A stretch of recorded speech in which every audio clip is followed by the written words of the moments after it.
So today we're going to take a look at what's going to happen if the Mughal Empire reunites in the modern day. Now the Mughal Empire was one of the strongest empires in the entire history of India. It was a Muslim empire and these borders might not be 100% accurate. But yeah, let's see what happens if they reunite in the modern day. Before we get into this video, first of all I want to say that major alliances like NATO, CSTO, the EU or the UN, they do not exist in my videos. All the events that are going to happen are purely fictional. Make sure to subscribe to the channel. But yeah, now let's get right into the video. The Mughal Empire covers a lot of land area and these borders look very weird. I don't know, these might be some rivers or something. Also, it's weird to see that they did not have the southern parts of India. All the neighboring countries of the Mughal Empire are pretty much screwed. Even the Mughal Empire would be in a lot of instability. The population of this country is a lot. Trust me, it's a lot. But still, Bangladesh, there's like nothing anymore. Even though I'm pretty sure that there's 40 million people living in these regions. Weird, but yeah, the first thing that the Mughals do is they declare war on Bangladesh in order to take everything, and poor Bangladesh, they do not have the strength to go against the Mughal Empire, and so they surrender right away. But yeah, the Indians are not happy at all, so are the Pakistanis. But guys, tell me one thing in the comment section. I've seen like a lot of Pakistani mappers saying that the Mughal Empire was a Pakistani empire. Some of them say that it was an Indian empire. So yeah, let's resolve this debate in the comment section maybe. You guys don't need to fight about it, okay? Just be peaceful.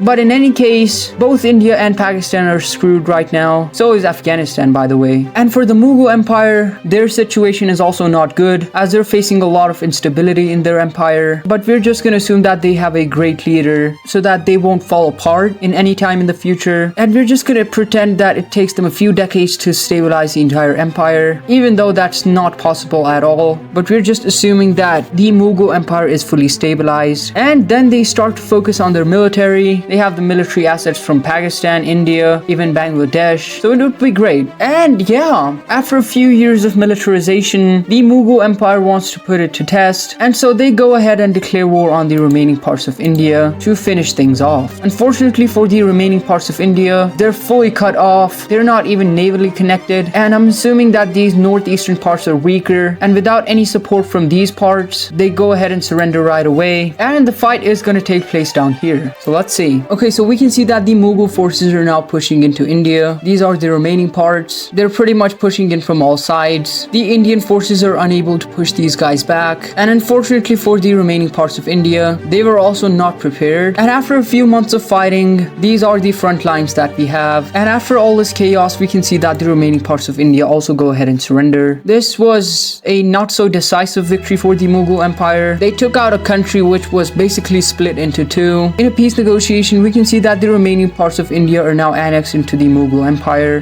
The Mughals also want control over the entirety of Pakistan, and so they declare war on the remaining parts. These two are the weaker parts of Pakistan, and again we can see that the northern parts just go ahead and surrender. And we can see that the Mughal forces are now pushing into the remaining parts of Pakistan. Eventually we can see that they take the entire coastline. The remaining parts of Pakistan go ahead and surrender. They might as well have just joined the Mughal Empire. I mean, it won't be that much of an issue since it's a Muslim empire. And in order to unite the entirety of the Indian subcontinent, they send out some ultimatums. That is what pretty much every empire does who has weaker neighbors. These ultimatums were sent to countries like Sri Lanka, Nepal, as well as Bhutan. All of these countries accept the ultimatums. Smart move, I guess. And now we have the Indian subcontinent is kind of united. Oh shoot, forgot about these islands. The only remaining country which was basically screwed by the Mughal Empire is Afghanistan, who we all know is never going to surrender. But the Mughals still want control over Afghanistan, and they declare war on the remaining parts to take out the entire country. We can see that the Mughals now push into the mountainous parts of Afghanistan. Pretty much everything is mountainous. I mean, their previous capital city was already under the Mughal control, but the Mughals still were able to take out all of these parts. The Afghans don't surrender, and oh my goodness, Iran just joined in. How cool is that? Or maybe how devastating is that? We can see that the Iranians make their own push into Afghanistan, pushing in from all sides and trying to take the remaining parts of Afghanistan. But the Mughals were faster as they took out the remaining parts. And now let's take a look at a peace negotiation.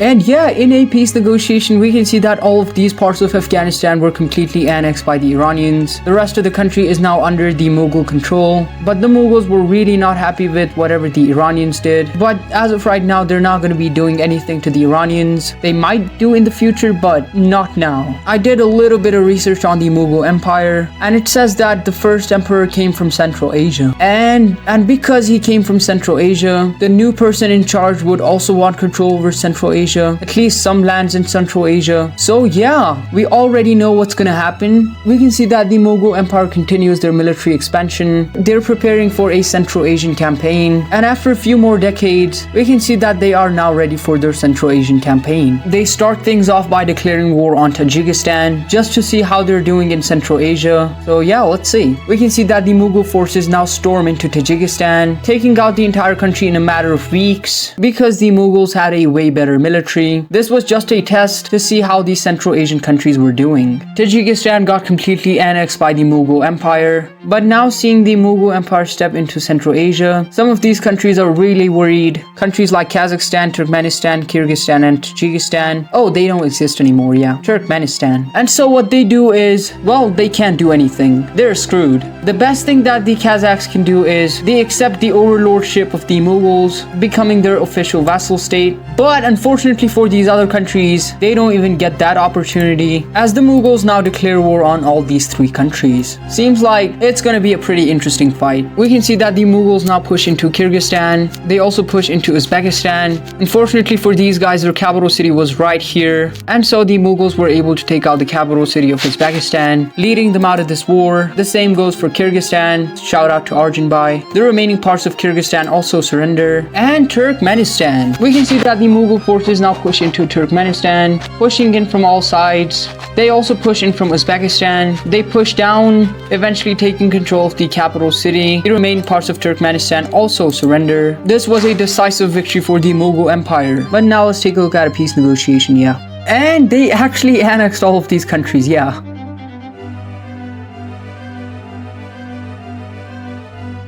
We can see that the Mughals now declare war on China. Now, since the Mughals were prepared for this invasion, we can see that at first they push in, and they're trying to secure some of these regions in Xinjiang, since they'll have support from the local population. They push around, securing all of these regions which are not very highly populated. All the populated regions of China are over here in the east. Eventually, after a few months of fighting, we can see that all of Xinjiang is under the Mughal control. But it is now that we can see a fully mobilized Chinese army arriving on the front line.